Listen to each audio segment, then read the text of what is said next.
Ayan guys, maraming nakakaiwan ng cellphone dito sa tindahan namin. Mabuti na lang kapag kami ang nakakakita, na ibabalik talaga namin. Tulad nito, pangatlo na to ngayong araw na to. Ayan. Meron pa nga nakaiwan dati dito iPhone, pero yun, kilala ko yung may-ari, kaya nabalik natin. At mabuti pag kami ang nakakuha, kasi kapag customer ang nakakuha nito, wala na tayong magagawa doon. At mahirap naman dahil kami pa mapapagpintangan dahil nga nawala dito sa mismong tindahan namin. Yung iba kasi bumibili tapos nilalapag lang dyan. So hindi na namin kasalanan yon kung madampot ng mga kasunod na customer. Kaya eto, shout out sa may-ari nito. May naiwan kang cellphone. Dito lang yan sa tindahan namin. Balikan mo na lang kung sino pa man. Yan na guys, yung may-ari ng cellphone, naiwan niya dito. Oh.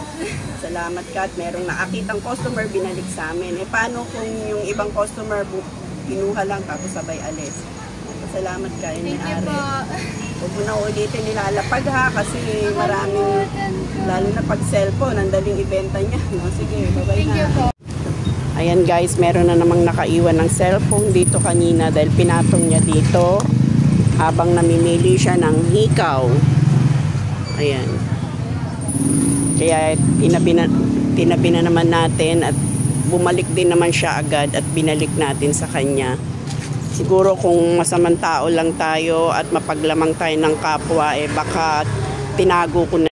Siguro kung mapanlamang lang tayo, marami na tayong naipon na cellphone, marami na siguro akong collection ng cellphone dahil talagang madalas maraming nakaiwan dito sa isang araw, minsan isa, dalawa, kahapon tatlo.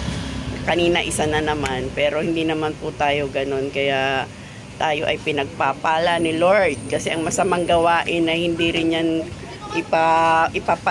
hindi rin yan pagpapalain ni Lord, kaya maging mabuti na lang tayo sa kapwa at huwag tayong mag-angkin ng hindi atin. Kaya yun lang masasabi ko, kung sa inyo kaya mangyari yan, may mga ganito rin kayong tindahan or kahit hindi tindahan, meron kayong nakitang cellphone na hindi naman yung pag-aari, ano ang inyong gagawin?